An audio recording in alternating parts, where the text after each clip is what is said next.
Stop losses, one of the essential tools in trading, but although being simple, most people misunderstand it and often get stopped out before the trade performs. So today I'm going to break down what stop loss truly means, how and why traders generally use it incorrectly, and how to use it the professional way, making sure that your stop loss is not too tight, too wide, but just enough for you to have the perfect risk to reward for every trade you take.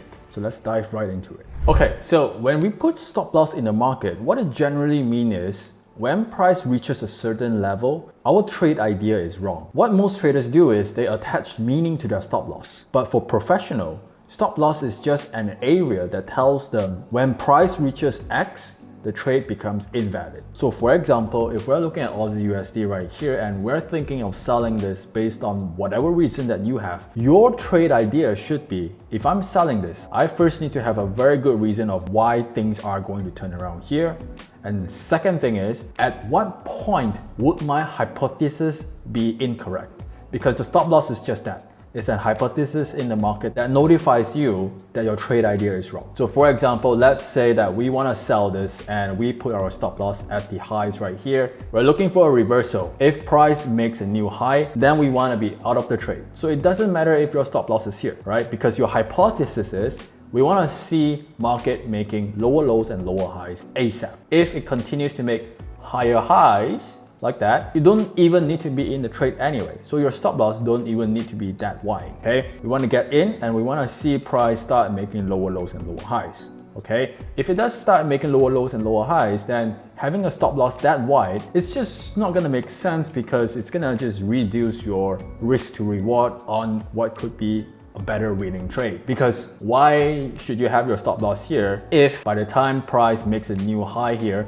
your trade idea would be wrong anyway? So a better way to approach this would be, if your analysis is telling you that market is supposed to start to make lower lows and lower highs here, then all you need to do is just put your stop loss at this high right here. One of the most common mistake traders do is they put their stop loss way too wide just so they can feel safe. It's not about feeling safe or feeling aggressive, feeling greedy or feeling conservative, right? It's about understanding when you put your stop loss in, what's the hypothesis that you have? And at what point would the trade become invalid? So let's say if we take a trade like this and we play forward, we see the market still moving sideways but slowly inching higher. Now, the other common mistake that traders also do is they start moving their stop loss higher as they see price coming close to their stop loss. Again, that's attaching emotions to the stop loss. Okay, stop loss is not based on emotions. It's based on market structure and it's a neutral thing, right? You do not want to attach any emotions to your stop loss.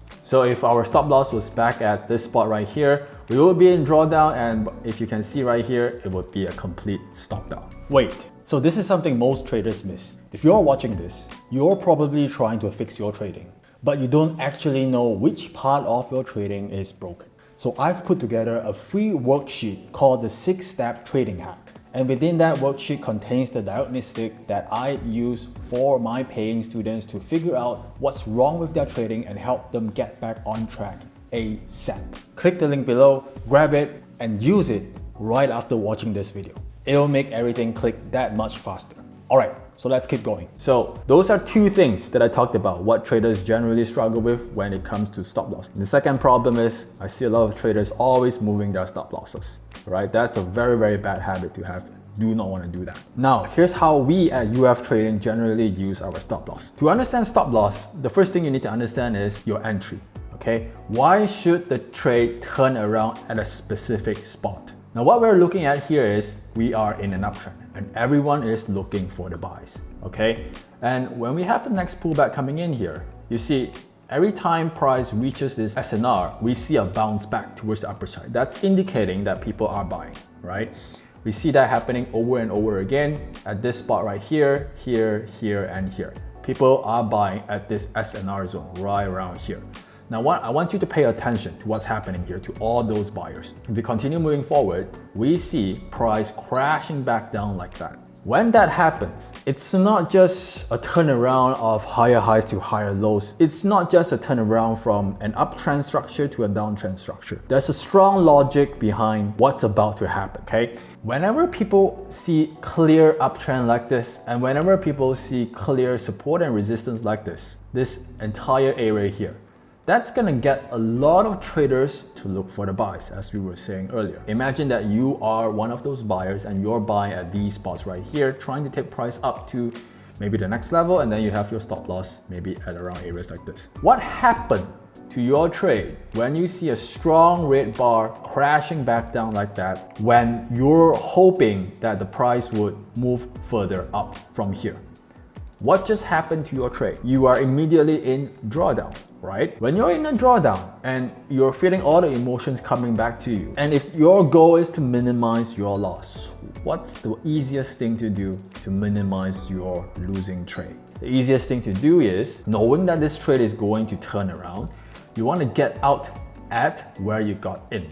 All right, so knowing that this area right here, this zone area right here where people were buying, that's the area where a lot of buyers would release their position. So when price do come back into that area, this spot right here, that's where a lot of sells are going to happen.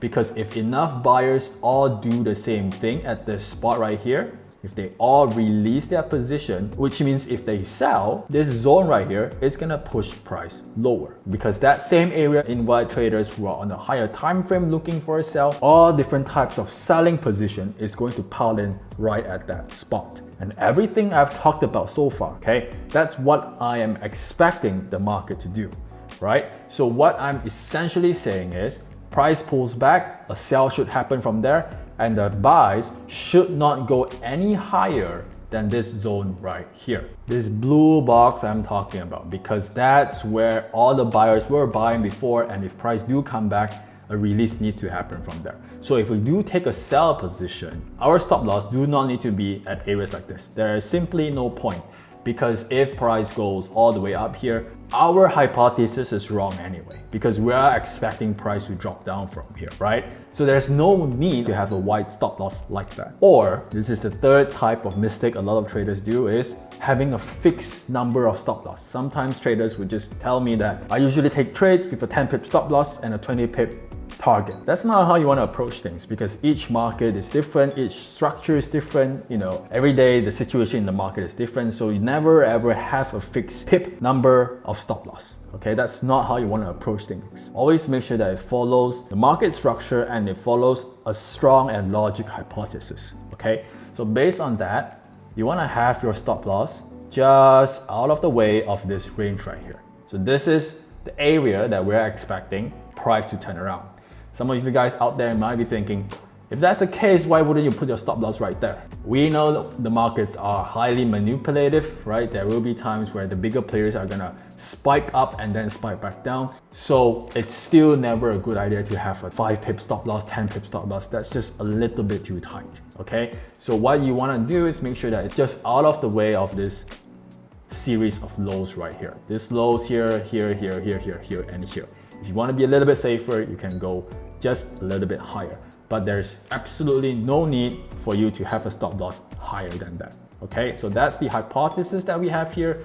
Then you could go for the recent low, and exit would be a different story, but generally speaking, you could go for the recent low if you're looking for a big reversal. Now, there's one more thing that would really give you extra confidence for the area you would put your stop loss. And that's knowing that this whole area that you're looking at right there, it's reacting from a higher time frame level, okay? And that's called having confluence in your entry, right? So if we go to the higher time frame right here and we go to the 60-minute time frame, let me just show you what it looks like. Now, I'm looking at this on the 60-minute time frame right here, and what we can see is there is a big swing low all the way on the left, which is right around here. And we are pulling back right into that level. Now, because we have a very, very strong momentum pushing down towards the downside, and we have breached this low right here, this level in itself is a very, very strong level that will turn price around, okay? So having that as an additional confluence to where you're getting in at, because where you're getting in at on the lower time frame is at the spot where the higher time frame is also trying to continue this downtrend, right? And looking at this, you could easily have your exit at the recent low right here. Now, you could keep adding confluence onto confluence onto confluence. For example, we could pull up a Fibonacci and take it from the high to the low, and you would see that we are right at the 38.2%. That's another type of confluence that you can add to your trade to really help gain conviction for where you're getting in and for where you're putting your stop loss. Those are all the different techniques you can use, to get a good grip of where you want to put your stop loss. So having all of that said, right, let's play this forward and see how far and how quickly this trade would go to target. There we go, boom, right to target. And this right here would be a 6R trade. Now, not all trades are going to be 6R, but this is a very prime example of, how things can really turn out well for you if you have a good stop loss in place. Now imagine if we put the stop loss a little bit higher. From the 6R, it would be 4.5R. If you are a little bit more conservative, you will put your trade up a little bit higher and it becomes a 3R. Notice, just tighten your stop loss, putting it at a logical spot could help increase your risk to reward from 3R to 6R by understanding that your stop loss is not based on emotions, it's based on market structure, and it has to have logic behind it. And this style of entry technique is exactly what's taught in the Pip to Profit program.